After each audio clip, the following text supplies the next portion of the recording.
Hello everyone, and welcome to this week's Motor Trade Radio podcast.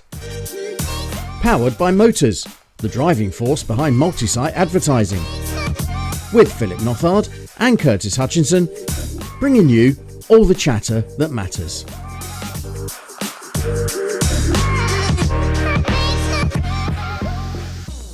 Well, good morning everybody, and you might notice another slight change to today's Saturday morning podcast. Curtis is, I say away again. I have to be careful to say that. It sounds like he's getting some more holidays than Judith Chalmers, but he's having a well-deserved week off, as we said last week, over in Crete, and I think the weather is quite nice over there. But that does give us the opportunity to be joined again by Karl Davis. Good morning, Karl. Good morning, Philip. How are you? I'm good. You're becoming a bit of a regular to sitting in for me and Curtis as we have our annual holidays and time off. Well, when you've been around the block a few times, these things happen. But here's a question: Who the heck is Judith Chalmers? I'm showing my age. We won't go there. You have to Google it.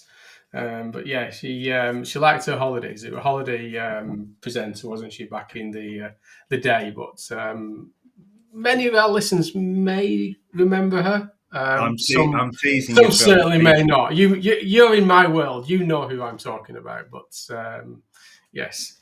But yeah, we should really start to change that narrative now, because a lot of the age profile is a lot of people won't know or will they these days. No, we can't keep talking about yesteryear, can we? We'll do our best. But talking about catch-up, so again, last Saturday we played a snippet, and the week before we had the monthly catch-up with Darren Martin from Kappa HPI. So if you haven't listened to the full interview with Darren, then it'll be in your podcast feed. So please do have a listen to that full interview with Darren Martin, who does his normal sharing the views of what's been happening in terms of used vehicle values through the month of September, but more importantly, shares a bit of detail around what's been happening around fuel type performance, price performance, and more importantly, what's probably to come in the next few months as we head through this final quarter of 2024. And talking about the final quarter of 2024, the new car registration figures were out yesterday morning. They were published by the SMMT 9 o'clock on Friday morning. We will go into a little bit more detail on the new car registrations and the LCV registrations, along with some of the activity, what's been happening across Europe in the month of September, because it's a key month and is kind of defining what 2024 will look like. And this week we've got quite a few other headlines to cover, so we'll talk about that a little bit more on next week's show. So you'll have the pleasure to listen to that one, Karl, and get Curtis and I talking about the September activity and what that means for the year.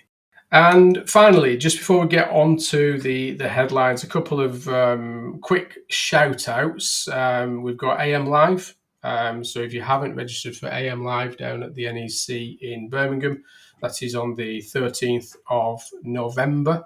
Hopefully I will see you down there on the day. And the other note for diary, the Vehicle Remarketing Association, the VRA seminar, the annual seminar that is becoming very popular. I think last year we had about 180 to 200 attendees.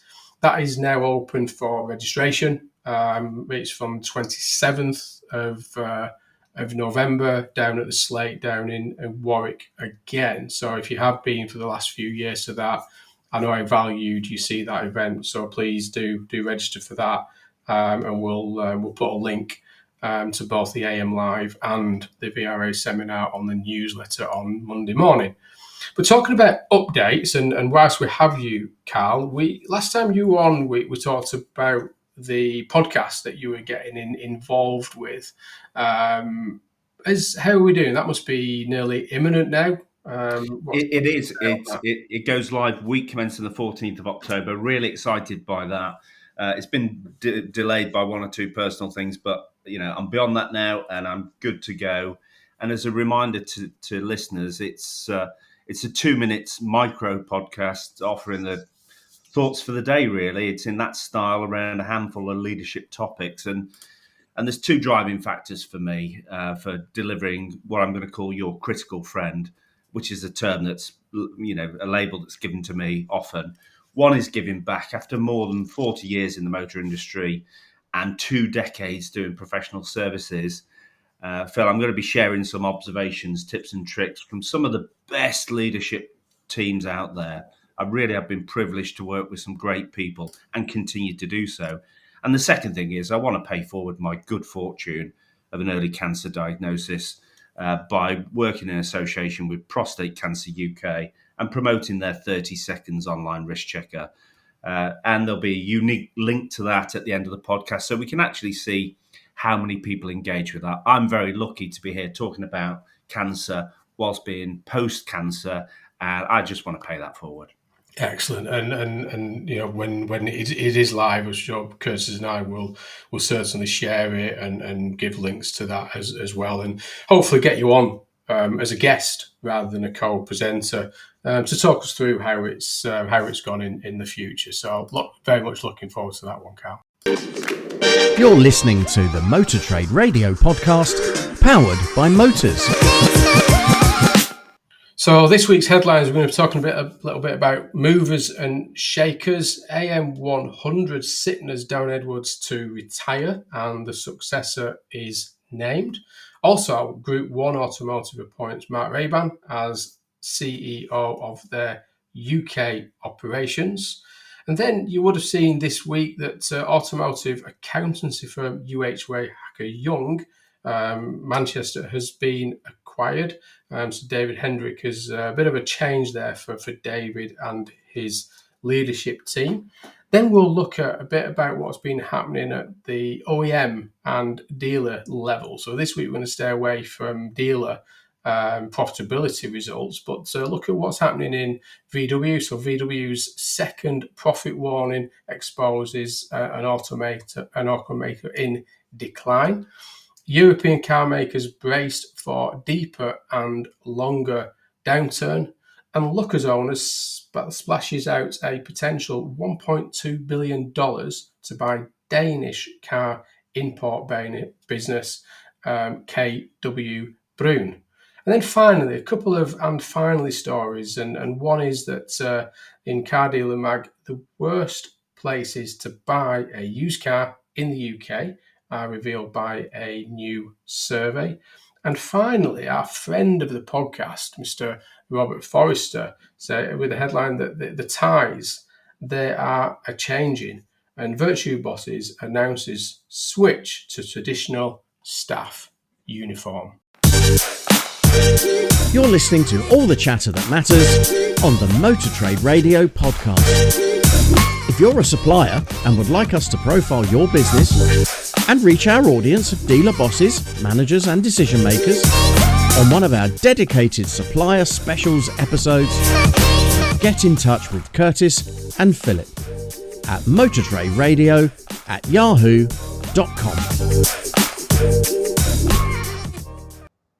So, Karl, we'll get into the headlines, and as I said there, we'll head over to AM Online initially, who reported on the retirement of a friend of the podcast and very much a synonymous name across the sector, Darren Edwards, saying that AM100 leader Sytner's Darren Edwards to retire and that the successor is named, and saying that after an illustrious 40-year career in the automotive industry, including 2 decades with Sytner Group and the last 10 years as its chief executive, Darren Edwards has announced his retirement.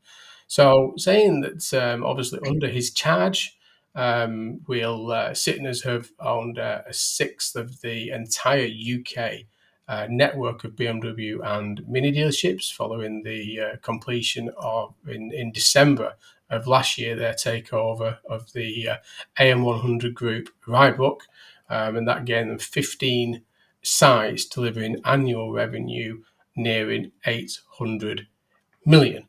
So, I mean, you and I, Karl, we were talking before the show. I mean, Darren Edwards, as it says right at the top of the story there, very much synonymous across the sector, leading the Sytner group in the UK there.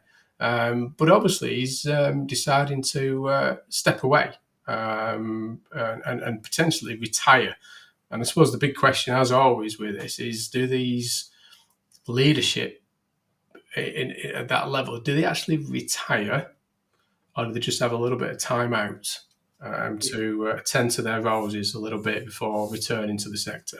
It's an interesting question, Darren, isn't it? Sorry, Phil. I think Darren is younger than me. I think he's mid-50s, something like that. As you say, stellar career. I've never met Darren, but I feel like I know him because I've known so many people who've worked with him. I think he started in the body shop, really worked his way up.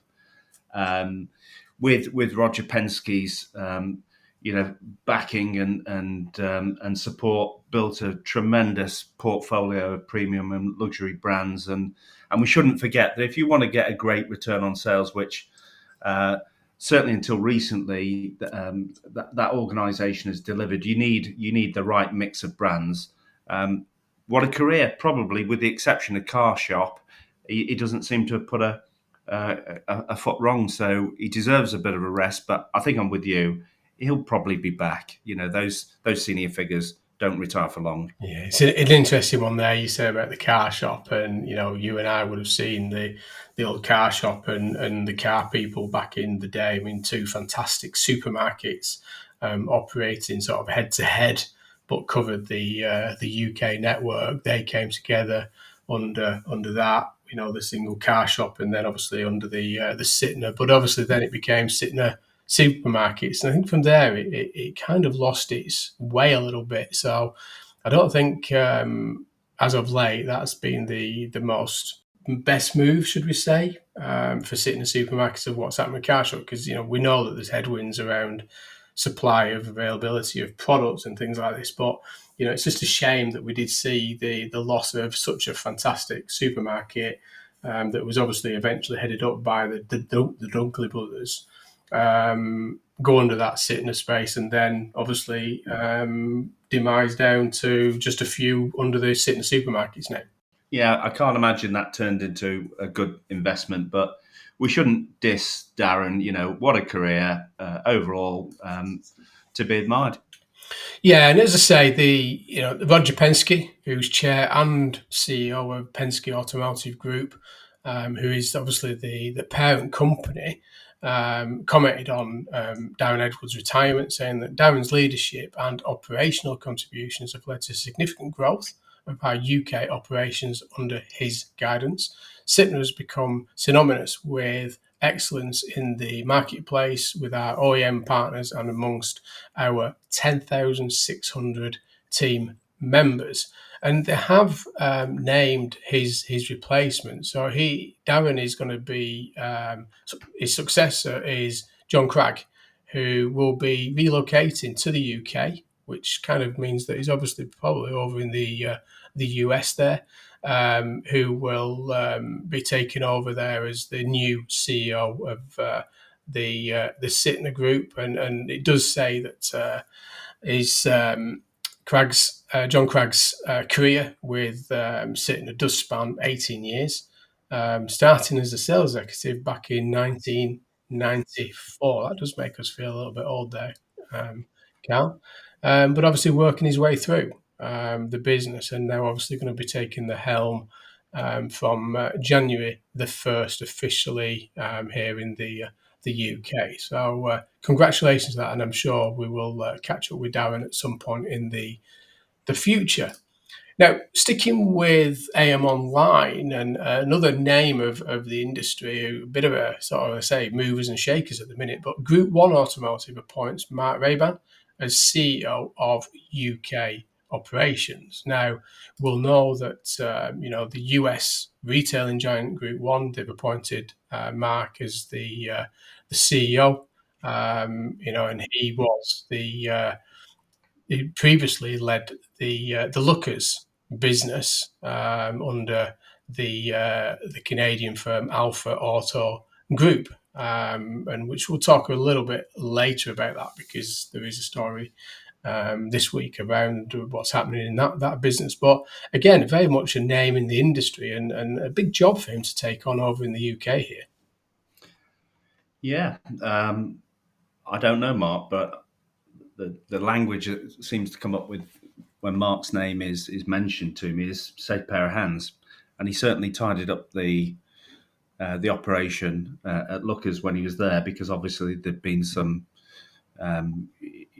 governance issues. Let's just say that. So I wish him every success. And it's interesting, isn't it, when you're dealing with a parent company that's in a different country and their understanding of a particular market. That's a tough gig, and as you say, we'll probably come on to that later when we're talking about Kuldeep and his operation. Yeah, it's like you say. I mean, Mark went through a challenging period, as we know, with Lookers that you referred to there. He did come out the other side. Share prices reacted to the recovery, and then obviously was delisted through the acquisition there, of which obviously by that point there was a leadership change there. But I knew Mark back in the day when he was chief financial officer for Marshall Motor Holdings, one of Dash Gupta's senior leadership team. So we'd had Mark on a couple of times on the podcast when we were talking about the financials of Marshall's back when they were a listed business. So I think it's going to be an interesting. It's early days, obviously, for Mark. He had the summer off. He's now back in the chair there. So it'll be interesting to see how that he does move that business forward under that as you say, that US remit of Group 1. We'll certainly keep an eye on that one. Now, something slightly different, but again, a name that we'll be fully aware of across the sector, and the story is in motortrader.com. And this is David Hendrick, who will know, obviously, very much involved with various M&A activities across the sector. When deals were happening across the dealer sector, but they've been acquired. So their automotive accounting firm, UHY Hacker Young, Manchester, has been acquired. And this is obviously a bit of a change now for David. I think, as you say, he was recently appointed the CEO of UHY, but this has been bought by Cooper Parry, a northern business who have taken that deal on. And the deal does include the UHY team, which will be headed up by David, Paul Daly and John McCorkin. And so again, a big move here. And I don't think anyone really saw this one coming. Dave Kendrick, in my opinion, is a class act.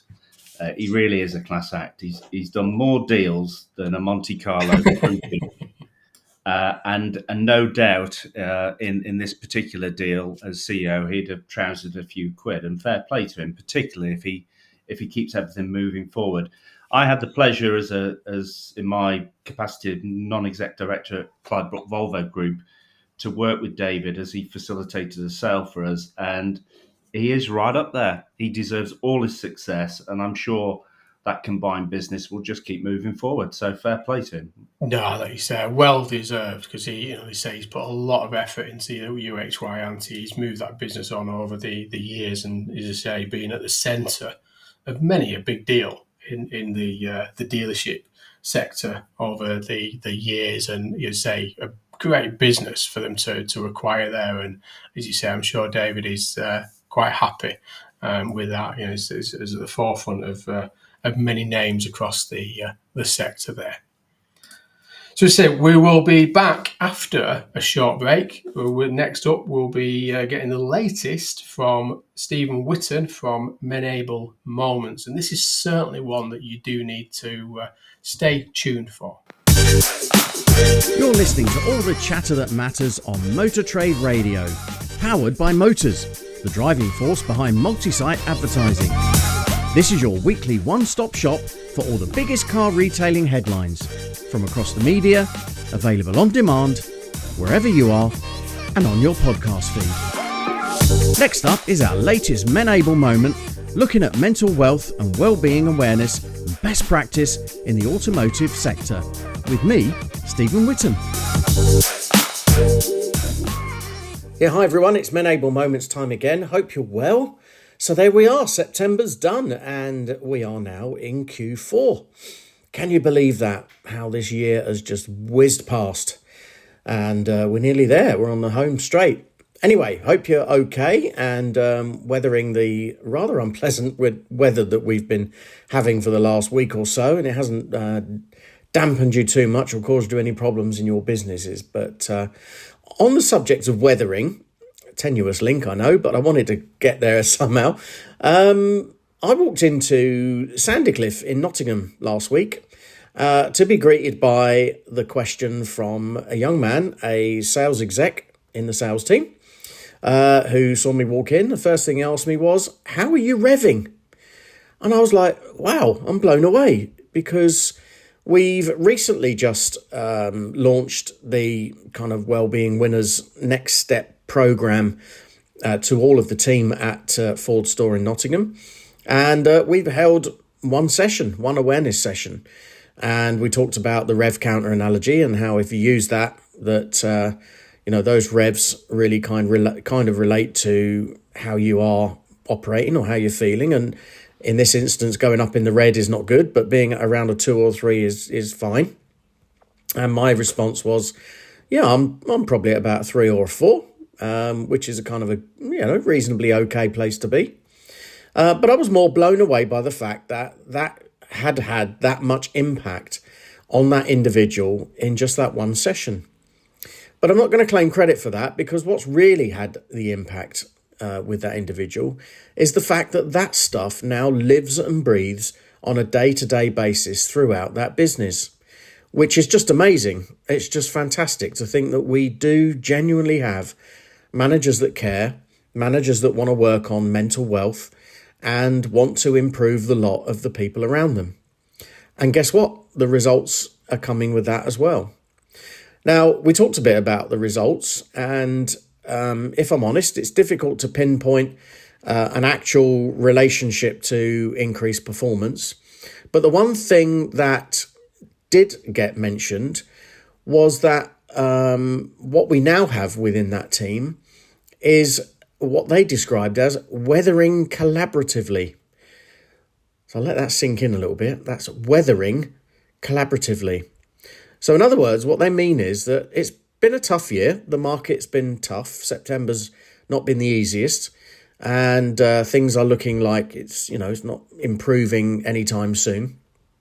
But what's happened amongst that management team in that business is that between them, they've collaborated and they've weathered the storm and are weathering the storm collaboratively. And I thought, wow, that's amazing. I love that. The fact that by their own admission, a year or so ago, they wouldn't have been quite at each other's throats, but there certainly wouldn't have been the level of collaboration that there is now. So from walking in the door and getting a "how are you revving" to this point about weathering collaboratively, I thought to myself, wow, this is great. We're actually having some impact. Now that's gone a step further in the last week or so. We've started delivering some work with Trust Ford, and I had a fabulous conversation the other day with Stuart Mustoe. So a big shout out to him, the CEO of Trust Ford, and we talked about what we're going to be doing. And his parting phrase was, "This is important to me because it's critical to my business." And I thought, wow, that's amazing. That really does mean that we have total buy-in from the top. The CEO is totally behind it. And that's why we are starting to see elements of mental wealth being developed across the business. Now, if you wanted to know a bit more about that, I'm going to give another shout out now to our sponsors, our partners even at Motors. Because yes, they are partnering with Menable as well.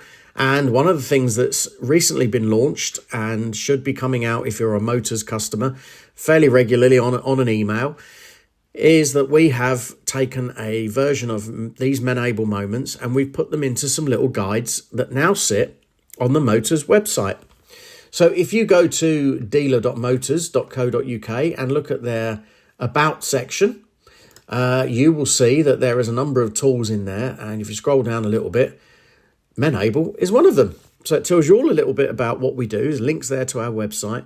And most importantly, there is a link there to some guides. They literally are a 2-minute read. There's a handful of them, and they are going to be regularly updated. And there may even be some videos coming along with that as well. So if you want a bit more on this well-being stuff and around mental wealth in particular, then you've got somewhere else to go and have a look now, which is on the Motors well-being section of their About page on their website. So there you have it. I've got to say, there are times when, I do wonder whether, what we've been doing in Menable really sort of is having any kind of effect. But then when you walk into a business and that's the first thing someone says to you, and then you hear comments like that from Stuart, from the CEO, senior people in the business that recognise that, we've genuinely, collectively got to do something about improving the mental wealth of our industry. It really does buoyed me up. Is that the word? You know what I mean. Anyway, sets me off on a new journey of discovery and inquisitiveness for the last quarter of this year. So look out for more to come, and let's get going and having a fantastic Q4. And I will see you in a couple of weeks.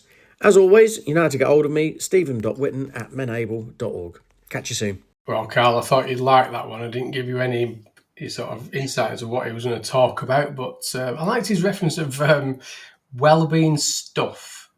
But yeah, I mean, fantastic work that Stephen's doing in that mental health and well-being sector at the minute. And he's mentioned a couple of cracking organisations there. Trustford are always right up there when it comes to employee welfare and satisfaction. Sandycliff Regional Motor Group, client of mine, also just decent people trying to do the right thing.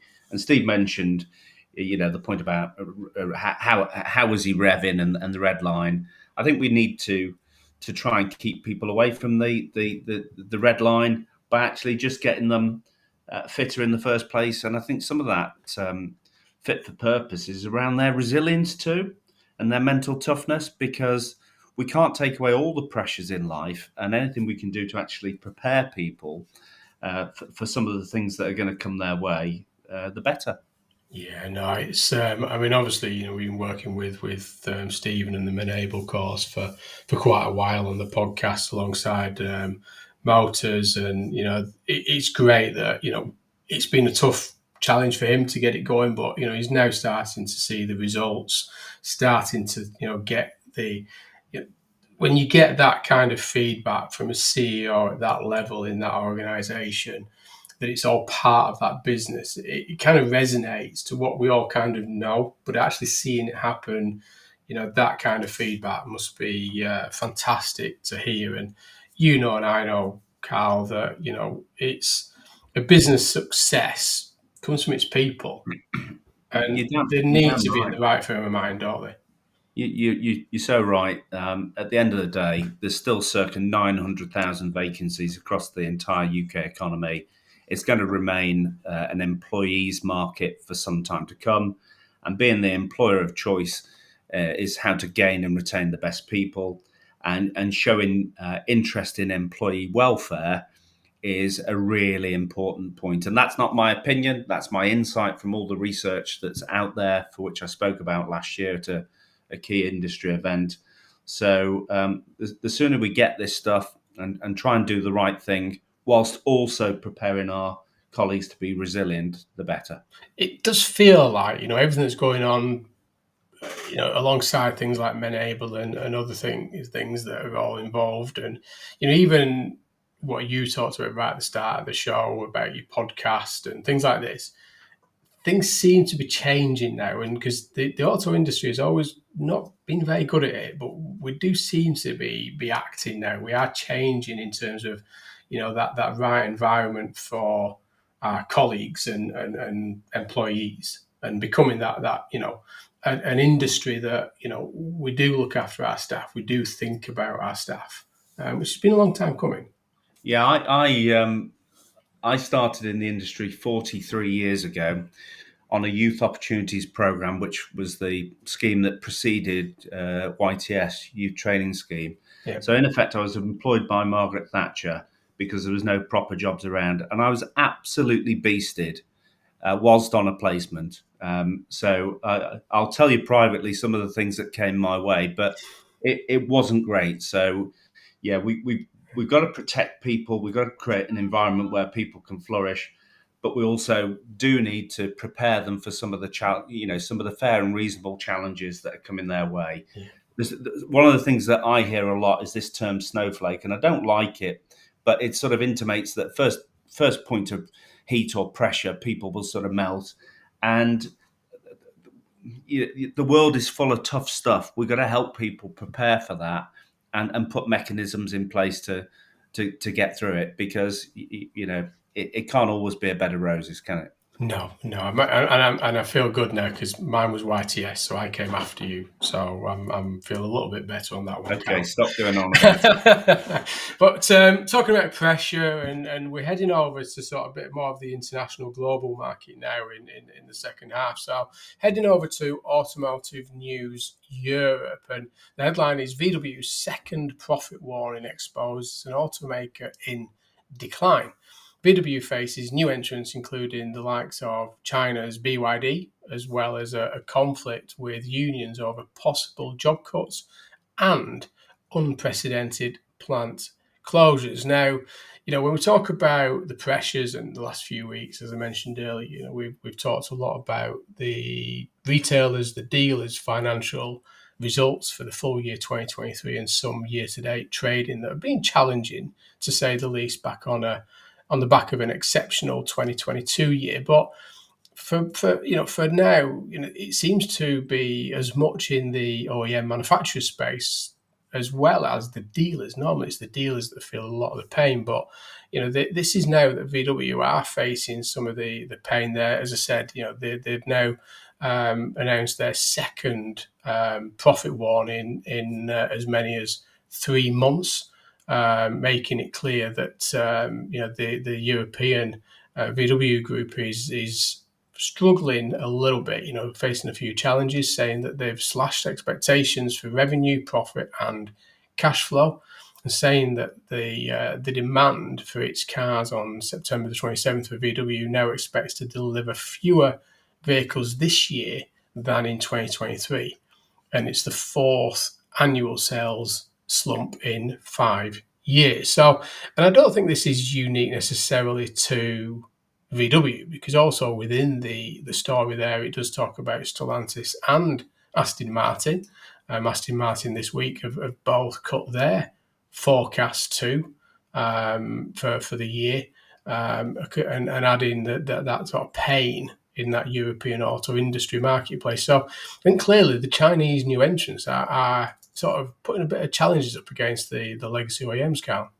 Well, they are, you're right. And they're doing it on the back of humongous support from the state. And I'm not aware of another manufacturing base that gets the level of subsidy from their government.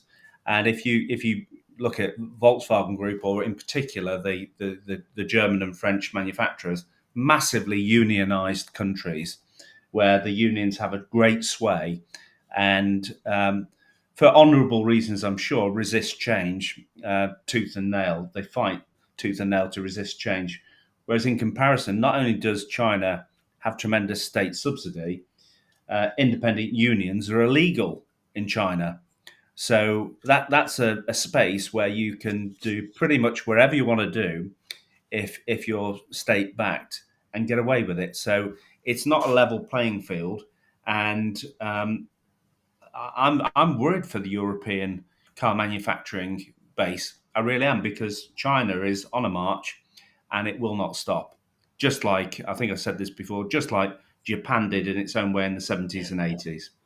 Yeah, no, I think I think we, in addition to that state subsidy, that state support for some of the Chinese brands, they're coming into the market with very efficient production capabilities, very efficient supply chain capabilities, and they're not faced with some of the transitional challenges that some of the legacy OEMs face. The plants they're coming at a start, a base point. They're entering with hybrid and EV products, whereas some of the legacy OEMs are trying to switch from combustion engine over to hybrid or full battery electric vehicle fuel type. So there is a few challenges there that the incumbent sort of OEMs do face against those Chinese new entrants. Now, we know that some of these Chinese brands aren't all going to necessarily make it, particularly on the UK shores, but BYD is obviously moving at some pace and very much prepared to invest in local markets. They have done across Europe, they are doing across North America, as are the brands such as Chery being reported to looking at investment across Europe, North America, and potentially the UK. And there's an interesting, it's a great story, some great insight in the story. So as always, we will put the link on the newsletter on Monday morning. But there is a comment here saying that Volkswagen's scale benefits in China have likely peaked as local customers start to favour domestic brands. And this is from Matthias Schmidt, who's an independent auto analyst based near Hamburg, saying that brutal price war there is hurting VW's bottom line. So we need to be careful that VW aren't necessarily just facing it because of Europe or the UK market. Obviously, it is other markets such as China that they've got brand product in, that they are facing some challenges there in the marketplace. Yeah, one of there's two things that stand out from what you just covered there, Philip. One is that I'm not surprised that the domestic market in China are actually leaning towards their own product, because their own product is appealing. And if you look at the design cues of the cars that are coming to the UK, they are damn good looking cars. And in comparison, if you go back a decade or two to when the Korean products really started to hit the UK, it's only really been the last 4 or 5 years where they've been, European styled and they're attractive. If you think about Kia, Hyundai, very attractive cars. But that's only been the case in the last 5 or so years, in my opinion, whereas the Chinese are bringing the products to the market, to Europe, to the UK, that are appealing in their domestic market and in foreign markets. So it's a concern for the home manufacturing base here in the UK and Europe, but we've either got to react to it or we'll get left behind. Yeah, no, I think you're right. And it's coming at a time where that brand loyalty from the consumer is changing. They are prepared to go into these new Chinese OEMs that are a little bit different. They have the technology, build quality has significantly improved over the years, and the car ownership and the way consumers are using and driving cars these days plays directly into that potential proposition that's coming. And just conscious of going masses of detail on this, there's the other story that sort of touches on this same market over in what's happening to sort of manufacturers across Europe is in the Financial Times. Now, the Financial Times look at it in a little bit more detail around, particularly on the back of the Volkswagen and Stellantis updates in terms of their forecasts. And this is that European car makers brace for a deeper and longer downturn, highlighting that profit warnings have come from a sector facing weak sales at home, intense competition in China, and slowing EV demand. So again, similar to what we were just talking about there on the previous story, that the transition to EV is challenging for most of the incumbent OEMs. We know that from the adoption in the UK and the ZEV mandate challenges over here in the UK, but it's playing into the profitability and finances of many of the OEMs across that sort of market, broader global marketplace. So again, a little bit of a challenging time there. So as always, we'll share a link to this story in the newsletter on Monday, which kind of highlights some of that operating margin for the automotive division, looking at things like BMW, Mercedes, Stellantis, Volkswagen, and Renault. When you look at the 2024 performance against the 22 and 23 performances, it is very down. I mean, it's significantly down. There's only Renault out of those 5 brands mentioned there that is actually higher in 2024 than in both 2022 and 2023 there. So a little bit of a challenging time there.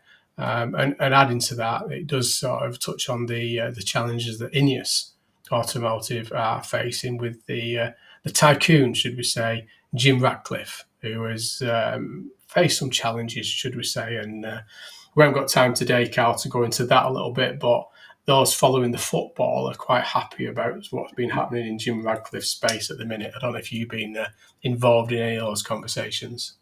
No, I'm going to leave that one to you.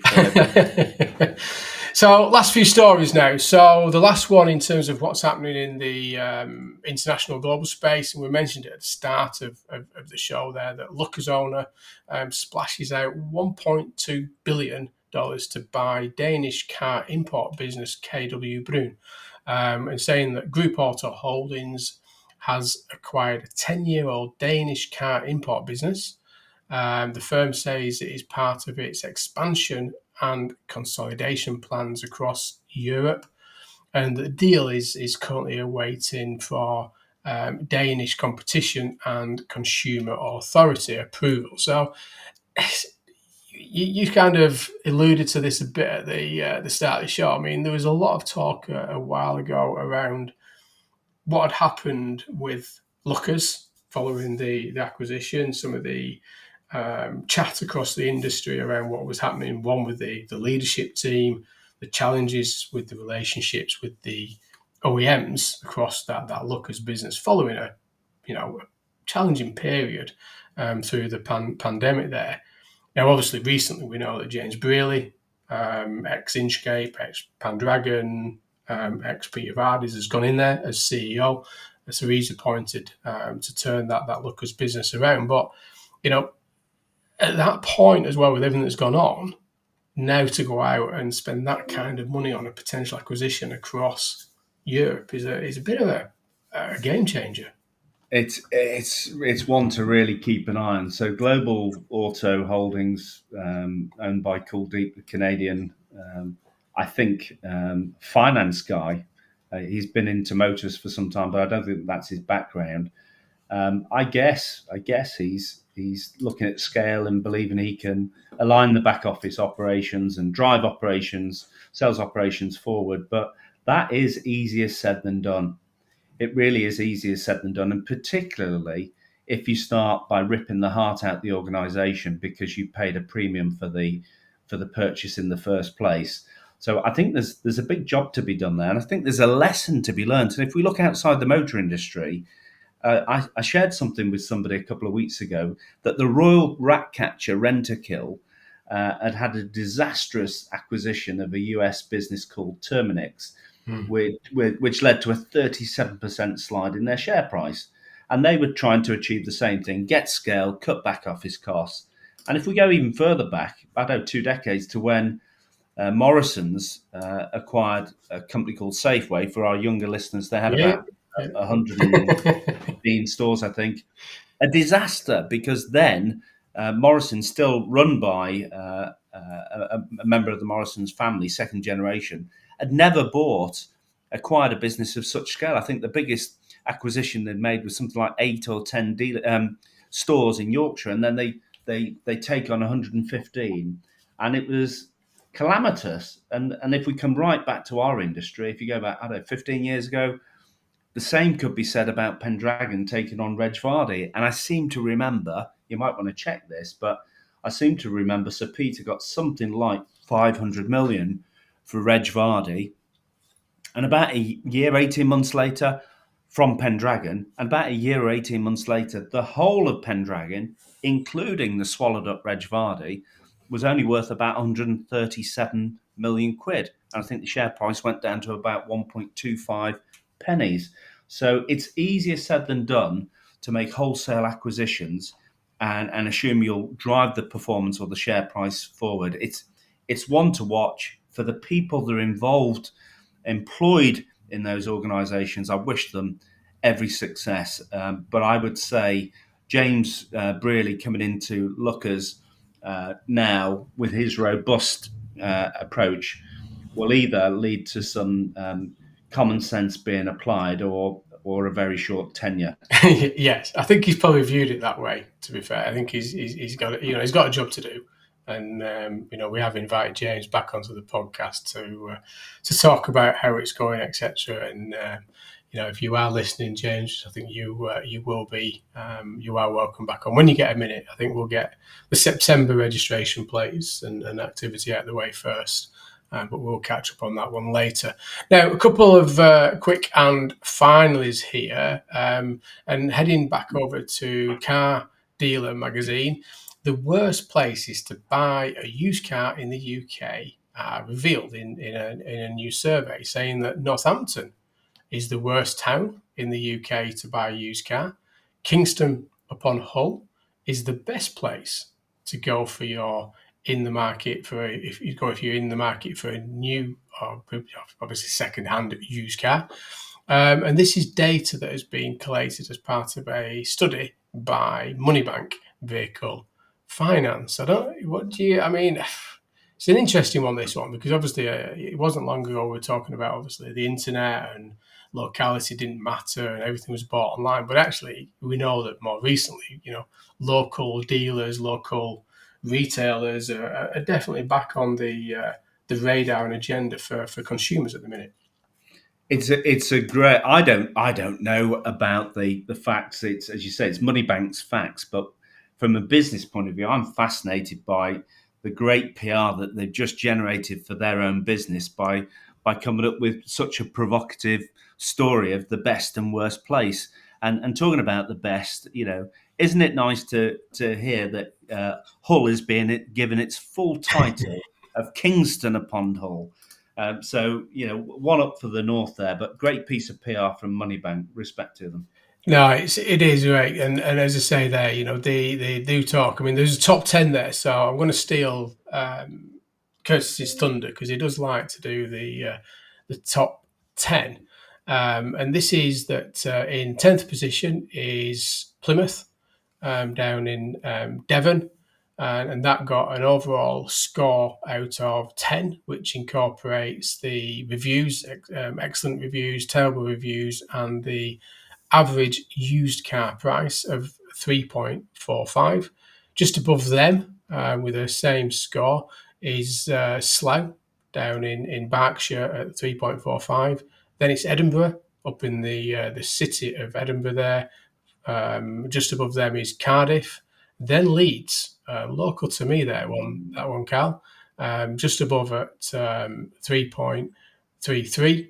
Then you've got Norwich, down in obviously Norfolk there, Leicester, Birmingham, Brighton, then London, Huddersfield, and in last place there at 1.84 out of 10 is Northampton. So Plymouth there in the top sort of joint position there with Slough. So again, some interesting scores there and interesting results there from Moneybarn on the stats there. So worth a look if you've got a little bit of time. See where you sit as a retailer within that survey there. I'm just going to finish today on just a bit of an interesting one. This one that and an absolute friend of the podcast and a regular guest on the podcast. And this is again over to Car Dealer. The ties, they are a changing.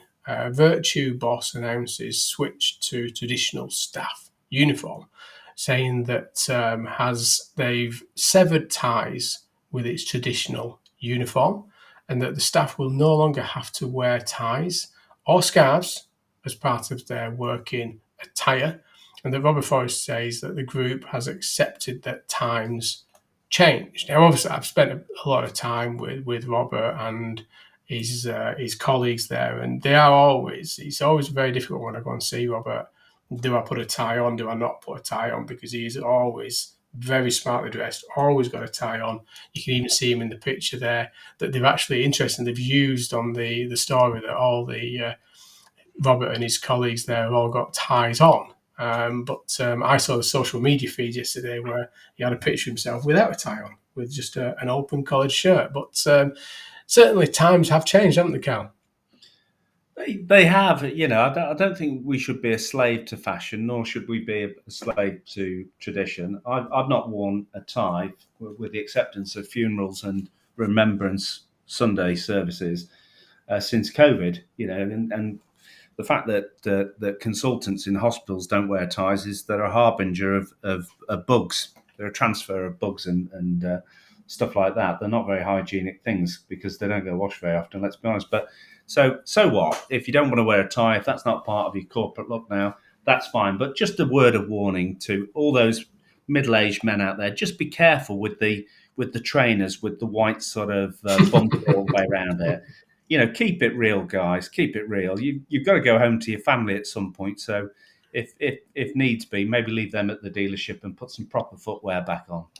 Yeah. I think there's a lot to be. I think I've you not dissimilar to yourself, Karl. I mean, I've worked through the industry. I've probably got, I don't know, in the wardrobe somewhere, I've probably got a significantly large selection of ties. I've got no idea why I've kept them, because I will probably never ever return to them. There's probably some that went out of fashion and now are back in fashion, over the size and what you can get away with in terms of a tie. But certainly when it comes to corporate attire and these ties that Robert is they are corporate ties. It's the corporate identity. It wasn't just that it was about the tie. It was the fact that portrayed the corporate brand. There's potentially, tongue-in-cheek, I'll say it, that there's potentially a nice little saving with it at a time where every penny may count. Don't get me started on that. Don't get me started on that, Phil. So please don't tell me this is the bean counters taking charge, because the cost of ties, it's probably several tens of thousands. So what? In the grand scheme of thing, if ties are meant to be important, wear ties. If that's part of your brand, wear ties. If it's not, don't wear ties. But don't get me on to bad cost saving, because I've walked into too many premium and luxury spaces this year that are serving, I'm choosing my words, dreadful coffee out of paper cups, whilst trying to sell £100,000 plus premium vehicles. So let's keep it real. In the grand scheme of things, there's good cost and bad cost. So I hope Robert has not made the decision because of the cost of his bill for ties. Yeah, I think we're not. I think I don't think. Again, it's very subjective. We covered a story a while back around JLR and what they were doing around corporate uniform and the cost of this corporate uniform that they were implementing across their network, and there was a bit of an uproar about it, should we say, at the time. Uniforms are very subjective. I'm not sure Robert will be quite into polo shirts, chinos, and deck shoes quite yet. I think there is a level of professionalism, and to your point, I think there's an expectation of standard when you do walk into a showroom. There is I speaking for myself, I've been through a lot of those changes in my career within the industry, and I think I always wanted to purvey a certain level to the consumer, to the customer, to the business, to colleagues, etc. And I've gone through with ties, without ties, etc. Luckily, I'm very much a chinos, blazer, and tie shirt man now in corporate events. But yeah, it's a very subjective one, and we'll kind of leave it there, Karl, before we get digged into too much on this one. But I agree, there is a balance between cost saving and delivering a standard to your customers. And as you say, corporate identity, yes. Do we need ties? Questionable. To your point, is there a balance? There probably is. It's where you step over that line is the big question, that it gets very subjective on this one. I've left you speechless now, Karl. You're not entering into that one. I have nothing more to add. We've got bigger fish to fry.